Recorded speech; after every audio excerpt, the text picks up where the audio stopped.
mais uma vez. Sejam todos bem-vindos à presença de Deus. Que a graça de Jesus, o amor de Deus o Pai e a comunhão do Espírito Santo esteja com cada um de nós. Então hoje, amigos, hoje nós vamos abrir e estudar a Palavra de Deus. Algumas pessoas estão lá no evento de casais, outros estão aqui, outros estão em suas igrejas. Mas onde quer que os filhos de Deus estejam, Deus está no meio e a sua palavra vai ser aberta. Nós vamos aprender muitas lições para a nossa vida. Então eu queria convidar os irmãos para nós irmos lá para 1 Timóteo 1, verso 18 e 19. Passa lá. 1 Timóteo 1, verso 18 e 19.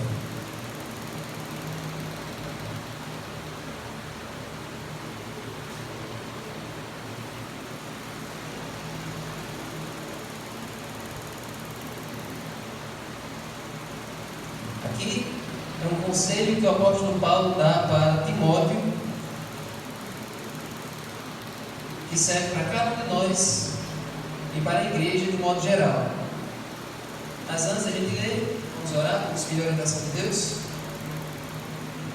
Senhor Deus, muito obrigado, Senhor, por essa noite. Muito obrigado por cada um que veio aqui, por cada um que reconheceu que o melhor lugar é estar aos teus pés, é estar na tua presença. E agora, Senhor, pedimos que o Senhor clareie nossa mente, nosso entendimento, para entender essa mensagem de hoje, em nome de Jesus. Amém. Diz assim: esta é a demonstração é a mesma coisa que conselho, que orientação, que eu faço a você, meu filho Timóteo, segundo as profecias que anteriormente foram feitas a seu respeito, que firmado nelas, você combata o bom combate, mantendo a fé e a boa consciência, porque alguns, tendo rejeitado a boa consciência, vieram a naufragar na fé. Então, aqui Paulo ele compara a vida cristã como se fosse um navio, como se fosse um barco, como se você estivesse navegando até um porto, e que para você conduzir esse barco de maneira segura, você precisa permanecer firme na fé, sem rejeitar a verdade, sem rejeitar aquilo que você aprendeu. Então, uma visão, uma maneira de enxergar a vida cristã, uma maneira muito boa de enxergar, é através dessa ilustração. Ver a vida cristã como se fosse uma embarcação rumo ao porto seguro. Mas aqui Paulo afirma que algumas pessoas deixaram a fé de lado, deixaram o que elas aprenderam de lado e vieram a naufragar na fé. Então, hoje eu queria trazer para vocês 5 erros que podem levar uma pessoa, uma família ou uma igreja a naufragar. Naufragar é a mesma coisa que o navio afundar. Como é que uma pessoa pode naufragar na fé? Que erros ela comete que levam ela a cair, que levam a igreja também a cair?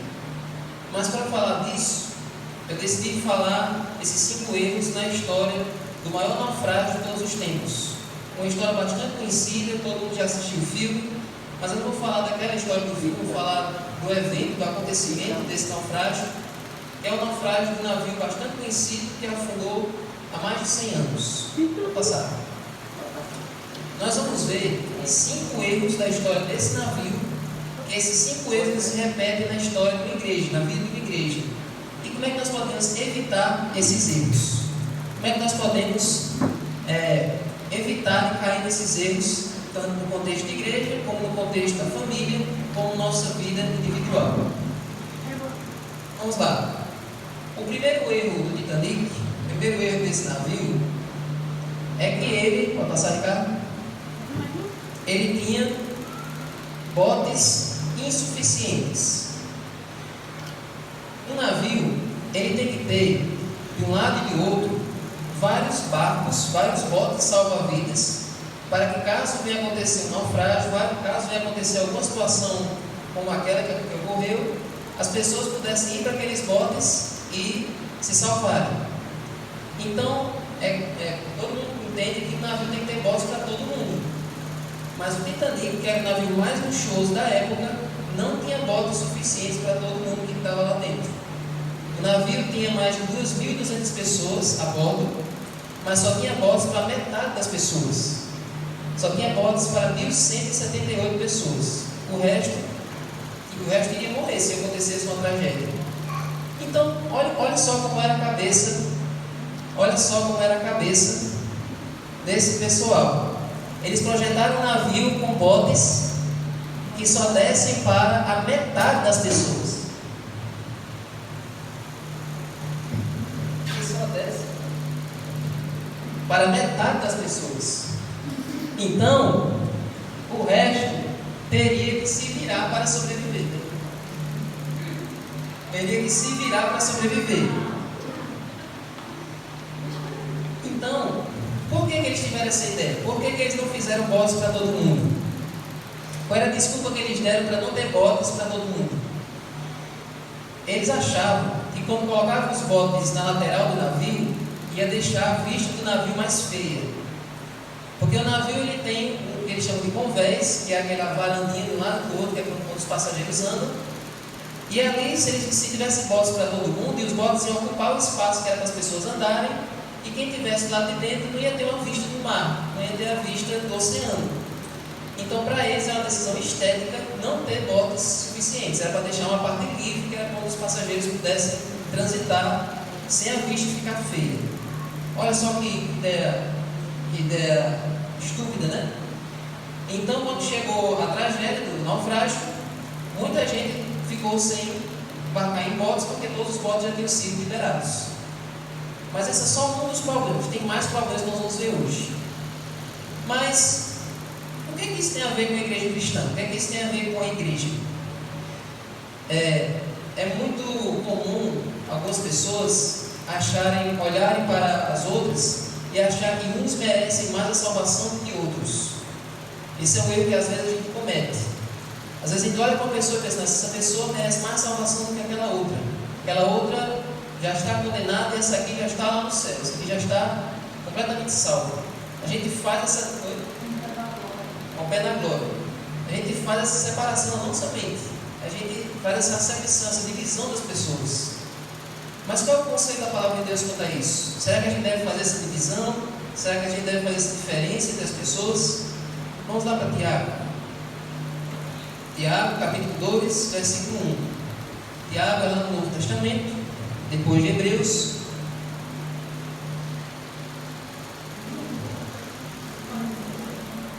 No Novo Testamento, Tiago 2, verso 1. E um detalhe: os botes que tinham, a prioridade era para o pessoal da primeira classe, ou seja, os ricos. O pessoal que era da segunda e da terceira classe do navio, ou seja, os pobres que estavam viajando, não tinham direito aos botes. Só quem tinha direito eram os da primeira classe, que eram os ricos, os que tinham pago mais para viajar. Diga aí se pode uma ideia dessa. Então vamos ver o que a Bíblia diz no contexto da igreja. Tiago 2, verso 1. Meus irmãos, vocês não podem ter fé em nosso Senhor Jesus Cristo, o Senhor da glória, e ao mesmo tempo tratar as pessoas com parcialidade.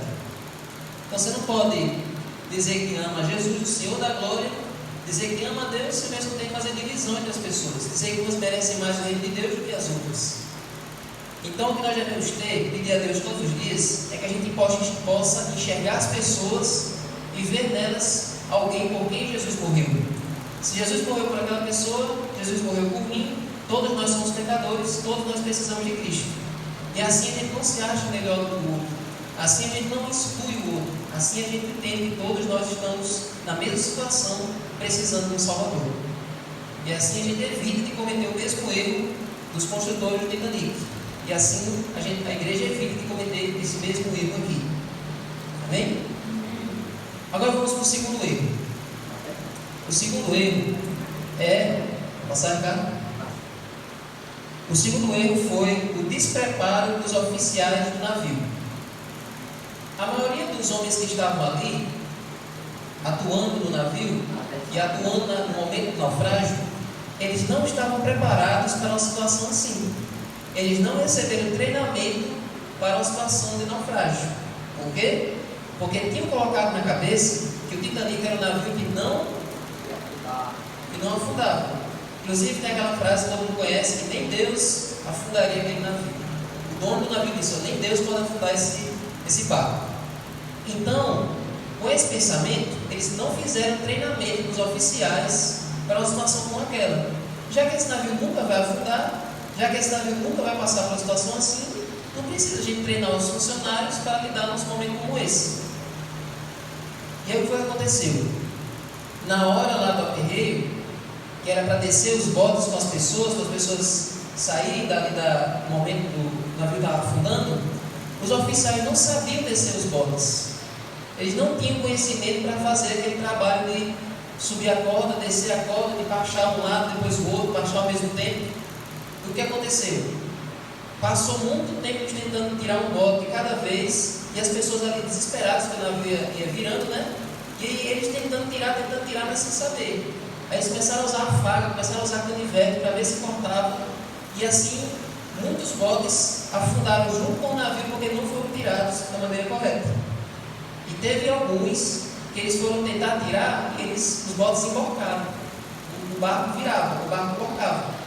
E aí as pessoas deixaram de subir nos botes porque o bote estava virado. Então olha só. Ele emborcava e afundava. Olha só, numa situação como aquela, todos os oficiais estavam despreparados para lidar com um momento como esse. E na igreja, como é que a gente pode cometer esse mesmo erro? Será que nós também será que nós também às vezes estamos despreparados com a verdade que nós temos que pregar para as pessoas? Será que nós também cometemos esse erro de ter esse mesmo despreparo? Às vezes as pessoas chegam com dúvidas para nós, mas a gente não sabe como responder, não sabe como falar. Será que nós também cometemos esse erro? Vamos ver o que a Bíblia diz. Qual é o conselho que a palavra de Deus nos dá? 2 Timóteo 2,15. Você está em Tiago, você vai para a esquerda, bem pertinho aí. 2 Timóteo capítulo 2, versículo 15.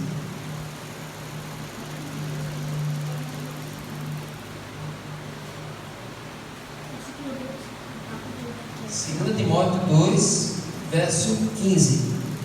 Qual é o dever de toda pessoa que agora diz que é um servo de Deus? Sou servo de Deus.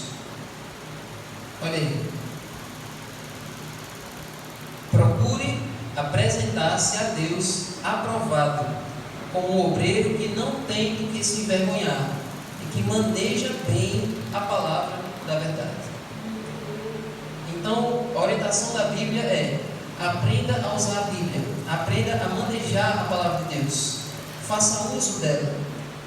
Mas às vezes as pessoas dizem: mas eu não sei ler, eu não tenho habilidade. Então, no estudo bíblico, nós temos aquele conceito da pessoa mais experiente ajudar a pessoa menos experiente. Então, quem não tem muita prática, quem não conhece muitos versos, se acompanha com quem já tem experiência, e aí ouvindo ele falando, ouvindo ele explicando para as outras pessoas, ela vai ganhando experiência também. Então, é dessa maneira que funciona.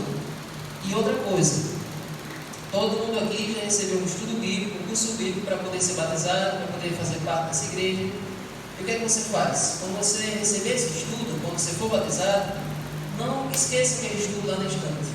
Continue estudando ele até você memorizar as passagens. Por quê? Porque em algum momento algum familiar seu, um colega de trabalho vai perguntar: e aí, o que é que a sua igreja acha? O que é que você tem a dizer sobre os mortos? Uma parente minha morreu, e aí eu vou... onde é que ela está agora? Será que ela está lá no céu, virou estrelinha? Será que ela está em algum lugar vagando por aí? Aí você só vai falar e não vai dizer nenhum texto para comprovar isso que você está dizendo? Então é importante você conhecer os textos, manejar bem a palavra da verdade. Aí você vai falar que Adão foi criado do pó da terra, mas fogo de vida, igual a alma vivente. Aí você vai para Eclesiastes 9, que os mortos não sabem de nada. E assim vai. Você vai conhecendo os versos na sua cabeça, as pessoas vão ver que você tem segurança, que você tem propriedade daquilo que você está falando. Então, maneje bem a palavra da verdade, conheça bem os textos. Os versos que você precisa decorar, os versos principais que você tem que ter decorado na sua mente, são os versos dos cursos bíblicos. Os versos que falam da volta de Jesus. Onde é que diz na Bíblia que Jesus vai voltar? Você já tem os versos, João 14, 1 a 3, Apocalipse 1, 7. Tem esses versos na sua mente. E assim você vai poder pregar a palavra de Deus, mesmo sem estar com a Bíblia, mesmo sem estar com o curso na sua mão. Não seja como os oficiais do Titanic. Esteja preparado. Agora, o terceiro erro terceiro erro dessa história do Titanic. Vou passar, Ricardo. O terceiro erro foi a liderança do navio que estava desnorteada. Assim que o capitão do navio soube da tragédia, na verdade ele já tinha ido dormir. A tragédia, o navio bateu no iceberg por volta de 15 para meia-noite, 11h45, por ali. Ele tinha dormido de 11 horas. Então ele já estava muito cansado do dia, já estava no sono, já pesado. Aí quando ele acordou, já foi daquele susto. E daquele susto até a hora que o navio afundou, ele ficou paralisado. Ele ficou completamente inerte. O povo, todo mundo veio para cima dele perguntar o que ele devia fazer, e ele ficava sem ter o que dizer, ele ficava sem saber o que falar.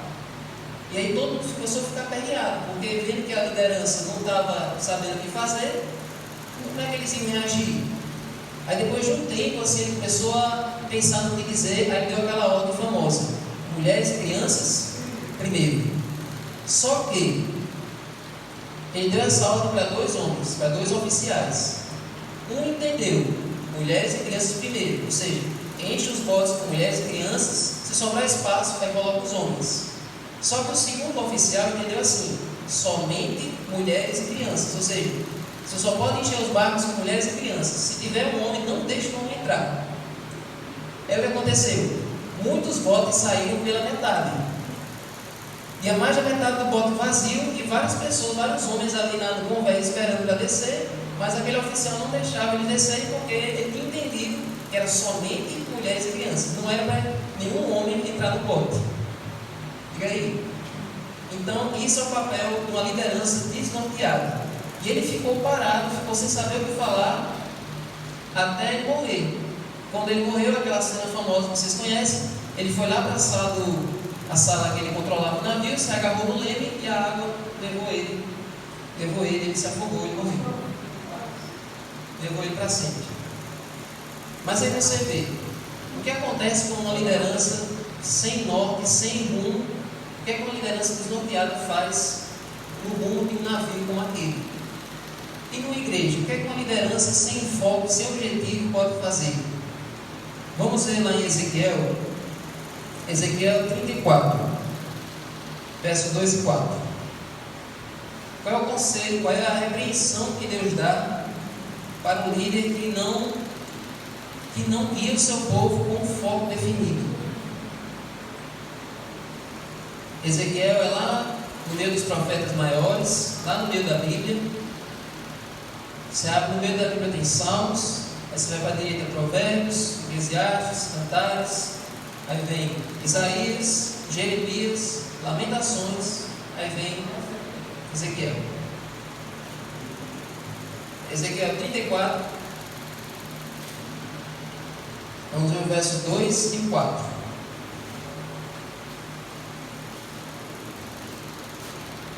Olha o que é que os líderes faziam com o povo de Deus na época de Israel.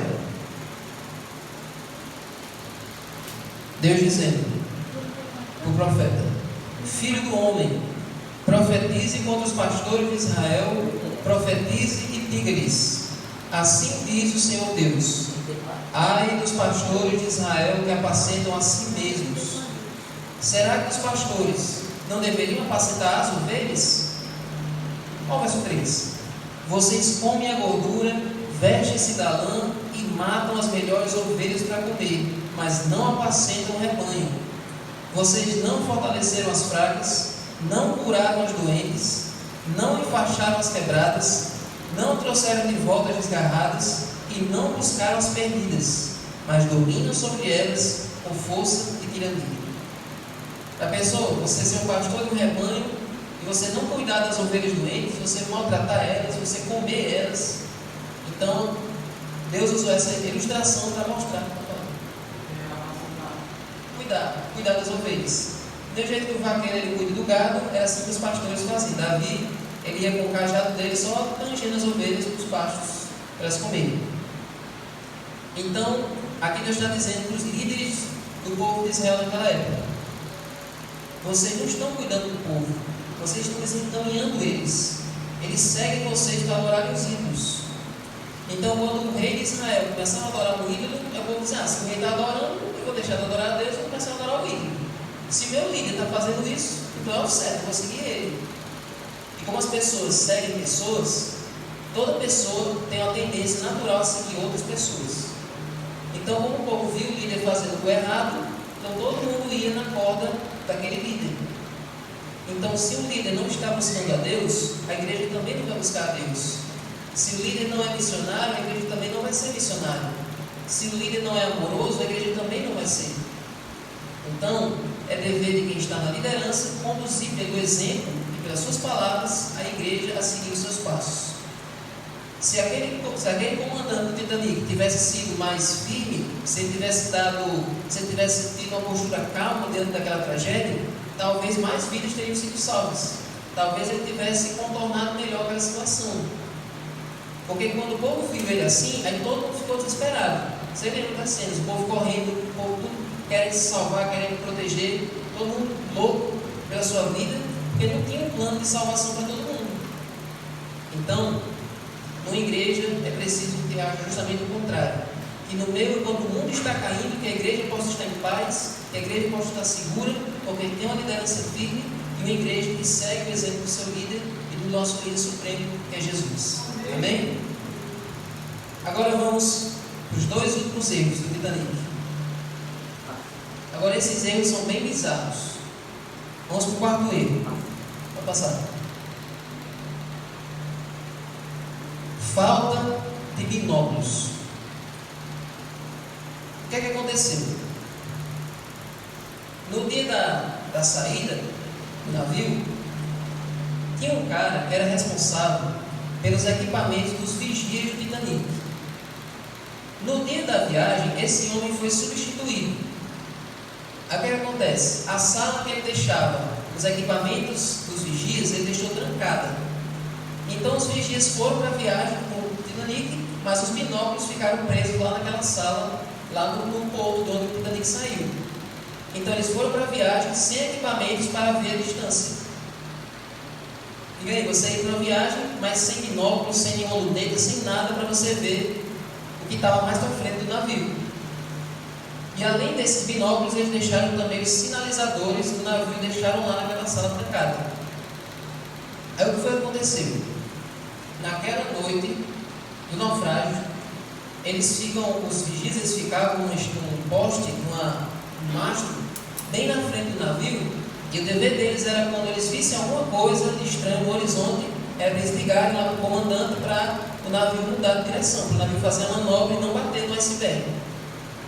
Mas quando eles foram ver, o iceberg já estava bem em cima, não dava mais tempo de desviar. Se eles tivessem o binóculo, se eles tivessem ali o equipamento, eles teriam visto o iceberg bem longe e dava para eles fazerem a manobra e desviar. Então olha só como a falta de um equipamento causou essa tragédia, causou essa catástrofe, né? Eles esqueceram o binóculo em casa. Eles perderam a visão ao longo alcance. E o que seria uma igreja sem uma visão ao longo alcance? O que seria uma igreja sem binóculo? O que é o binóculo na nossa vida cristã? Vamos lá para Provérbios 29, 18. Provérbios é bem no meio da Bíblia, tem Salmos e tem Provérbios. Tem uma coisa que, se não tiver, a igreja não tem sentido de existir, nem visão do futuro.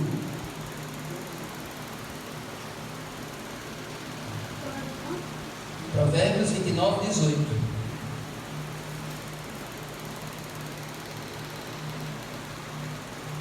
Diz assim: não havendo profecia, o povo se corrompe, mas o que guarda a lei, esse é feliz. Não havendo profecia, o povo se corrompe. Por quê? Porque a profecia é importante para a igreja saber para onde ela está indo. Se a gente não tivesse as profecias, a nossa vida era só para a igreja, só por um ritual. Tem muitas igrejas, tem muitas pessoas por aí que vão para a igreja só pelas zoadinhas, só pelos louvores, só porque tem gente que ensina, mas não tem um foco para o futuro. Se você perguntar para ela, você acha que vai acabar como? Não sei. Você acha que Você acha que acontece o que depois da morte? Não sei.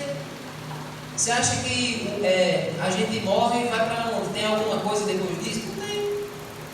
Então tem muitas pessoas que estão aí, mas sem visão do futuro. Mas nós aqui da Igreja Adventista, nós temos a bênção de ter uma visão transparente, tanto do passado, tanto do presente, quanto do futuro.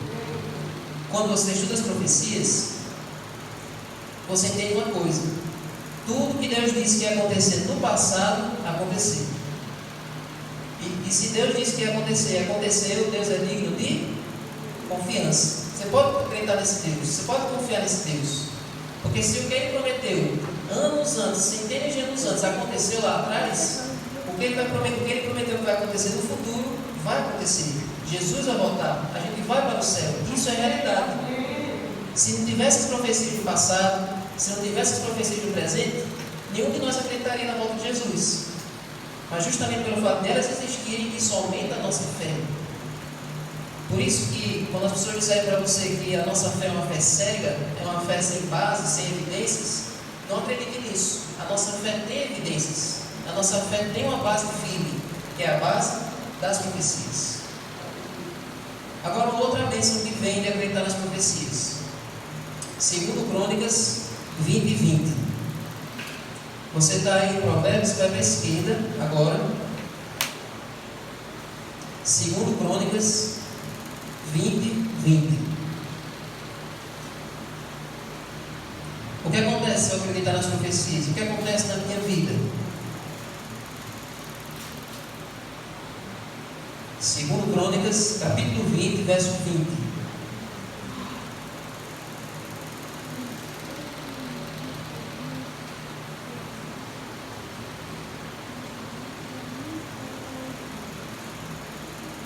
Diz assim: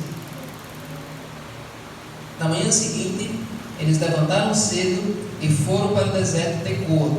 Ao saírem, Josafá se pôs em pé e disse: escutem, povo de Judá e moradores de Jerusalém, creiam no Senhor, seu Deus, e vocês estarão seguros.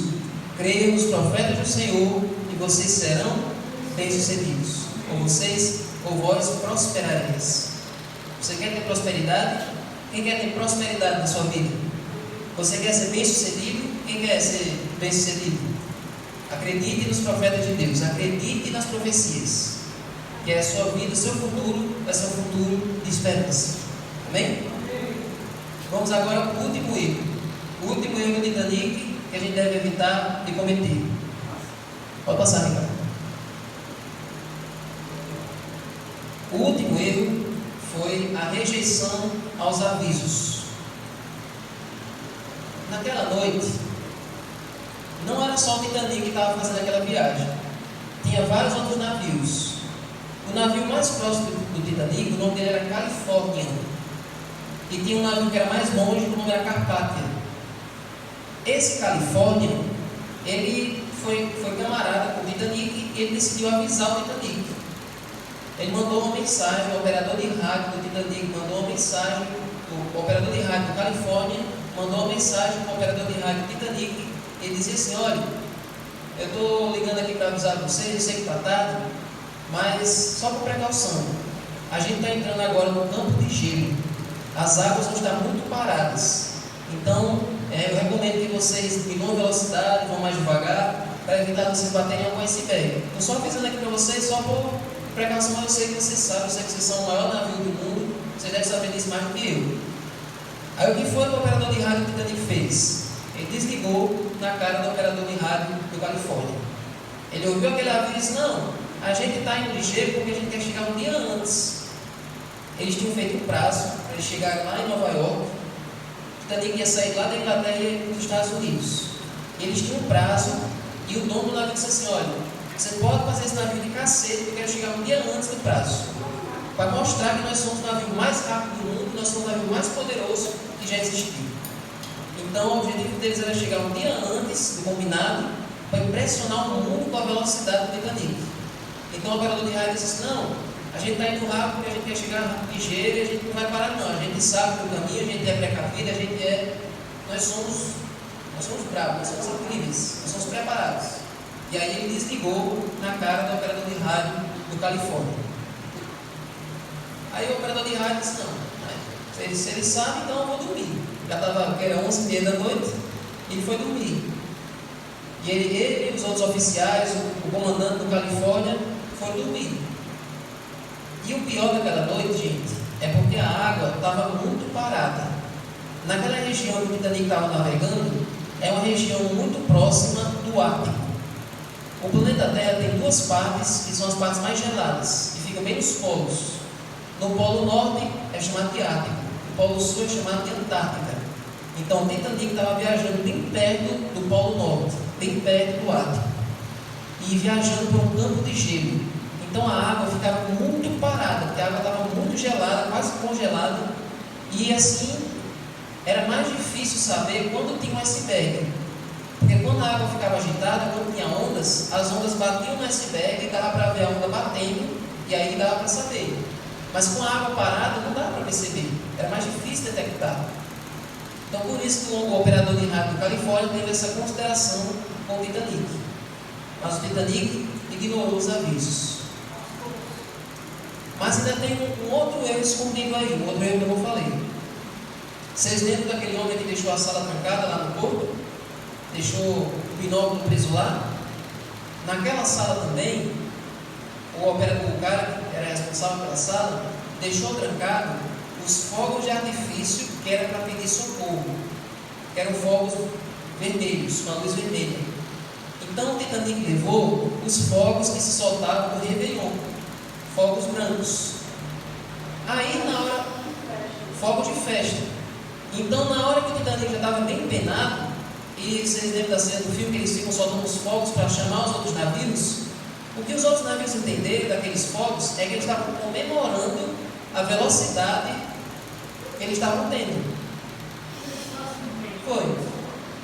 Então, os oficiais do Califórnia disseram: eles ignoraram a nossa mensagem, agora eles estão comemorando, então está tudo bem, está de boa, não está acontecendo nada demais, porque os fogos que eles estavam soltando eram fogos de Réveillon, fogos de fim de ano. Os fogos de socorro tinham ficado presos lá naquela sala, a luz era vermelha. Ficou os binóculos e os fogos de artifício lá no porto. Então aí vocês entenderam o perigo de rejeitar os avisos, rejeitar as advertências. Quando uma igreja rejeita as advertências de Deus, o destino é o mesmo Titanic. E qual é o conselho de Deus para isso? Como é que a Bíblia chama quem rejeita as advertências? Vamos voltar para Provérbios 12:1. Provérbios, capítulo 12, versículo 1.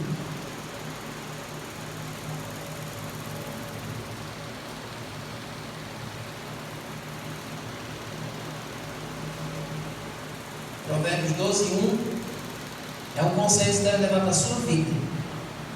Não só para o contexto de igreja, mas para um contexto geral. Olha aí. Quem ama a disciplina, ama o conhecimento. Mas o que odeia a repreensão, a pessoa que odeia ser chamada a atenção, é tolo. Algumas Bíblias dizem que é estúpido. Agora leia o capítulo 13, versículo 18. Só aí do outro lado da folha. Pobreza e vergonha sobrevêm ao que rejeita a instrução, mas o que aceita a repreensão será honrado. Amém? Então, toda vez que Deus chama a nossa atenção, toda vez que Deus nos disciplina, toda vez que Deus nos avisa de alguma coisa, é para o nosso bem, é querendo que a gente seja mais bem sucedido, é querendo que a gente conserte o nosso erro. Mas o que é que muita gente faz? Quando a pessoa erra e Deus vai lá e chama a atenção, ou Deus vai lá e repreende ela, aí o que a pessoa faz? A pessoa fica mais com raiva, a pessoa se rebela contra Deus e decide abandonar Deus, decide abandonar o caminho de Deus. Então, aquela repreensão, aquela decisão daquela pessoa, a Bíblia chama de decisão estúpida, de decisão tola. Porque se ela recebeu a repreensão e decidiu se afundar cada vez mais, não adiantou ela ter seguido até ali. Então, toda vez que Deus encarar você e querer chamar a atenção de algum erro, aceite, Porque lá em 2 Timóteo 3, 16, 17 diz o seguinte: porque toda a Escritura é inspirada por Deus e é útil para o ensino, para a repreensão, para a correção e para a educação na justiça. Isso serve para quê? A fim de que o homem de Deus seja perfeito. Deus quer fazer de vocês perfeitos. Cada um de nós aqui é como um diamante que está lá na pedra, todo sujo, todo imperfeito. E Deus é um ourives que vai lapidando, vai quebrando até tornar você uma joia rara. O objetivo de você, quando chegar no dia da volta de Jesus, Ele pega você e transforma você em uma pérola preciosa, uma joia preciosa. Mas até chegar esse dia, Ele vai lapidando você, vai quebrando você. E essa lapidação que Ele faz é quando Ele chama atenção, é quando Ele corrige o seu erro. Davi cometeu adultério, cometeu mentira, cometeu assassinato, mas Deus mandou um profeta, o profeta chamou a atenção dele, e ele disse que corrigia a sua vida, se arrependeu e nunca mais cometeu aquele erro. Ele aceitou a repreensão. Já pensou se Davi tivesse revoltado contra Deus? Se Davi tivesse rebelado, não aceitado o que Deus fez? A vida de Davi teria sido mais tragédia do que foi. Então, que nós possamos pedir a Deus um coração humilde, possamos pedir a Deus um coração que seja comprometido em receber qualquer repreensão, qualquer orientação de Deus que seja para o nosso bem, que seja para o nosso melhor. Amém? Então, gente, vocês viram aí 5 erros. Vocês viram aí 5 coisas que a gente pode evitar. Mas tem outra coisa para a gente fechar. Tem um detalhe, tem um elemento que precisa estar no nosso barco para ele não naufragar. E que elemento é esse? Indispensável. Marcos 4.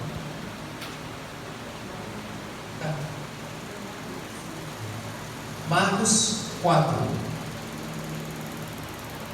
Vamos ver agora uma pequena história de um outro barco que não naufragou.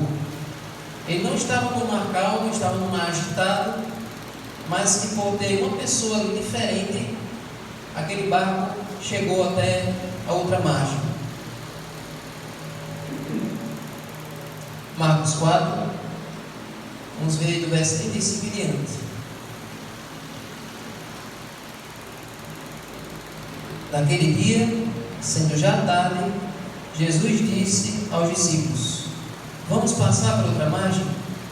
E eles, Marcos 4, 35, 36.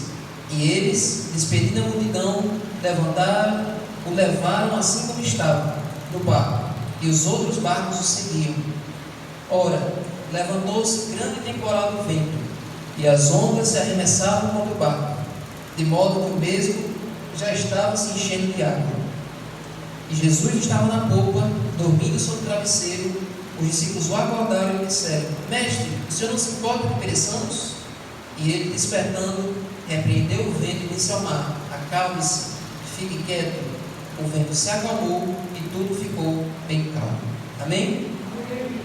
O detalhe que falta para o nosso barco não naufragar é ter Jesus comandando ele. Quando Jesus comanda ele, pode estar tudo virando cabeça para baixo. Ele está em paz, e porque ele está em paz, nós também devemos ficar. E a paz que ele tem, ele passa para nós e passa para tudo em nossa volta. Ele controla o mar, controla a tempestade e ele pode controlar a sua vida. Peça que ele assuma o timão, o leme do seu coração, o leme da sua família e o leme dessa igreja, para que essa igreja siga até o porto seguro. Amém? Vamos ficar de pé? Vamos cantar essa música.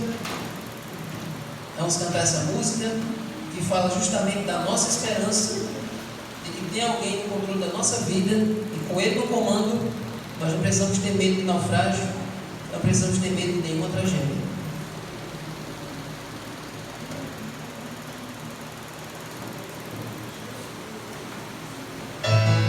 Olha essa música.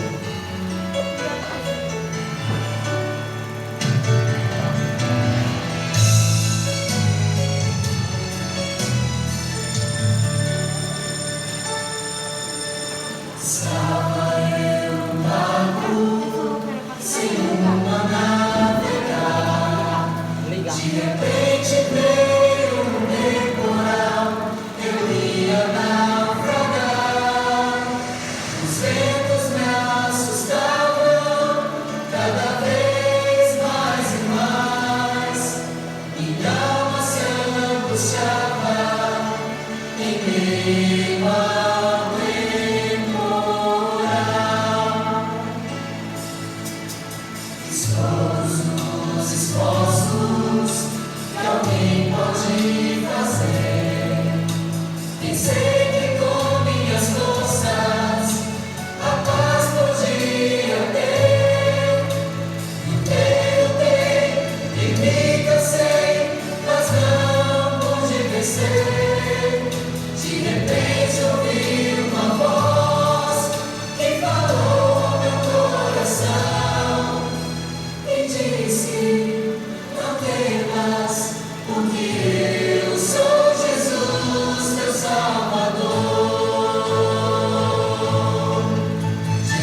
Senhor Deus, muito obrigado, Senhor, porque cada um aqui veio para a Tua presença para pedir que o Senhor entre no barco da sua vida.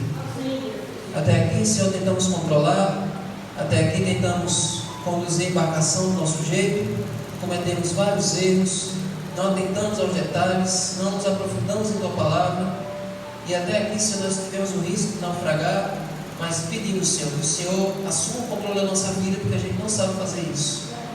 Que cada um aqui, Senhor, possa começar essa semana com essa certeza, com o Senhor na direção, nós vamos ao porto seguro. Com o Senhor na direção, nós temos um futuro com esperança. Nos ajuda, Senhor, a sermos humildes, a recebermos os Teus conselhos, Tuas advertências como melhor para nós. O Senhor disse uma vez que o Senhor repreende e disciplina a todos que o Senhor ama. Que o Senhor ama cada um de nós. O Senhor deseja que nós sejamos joias raras.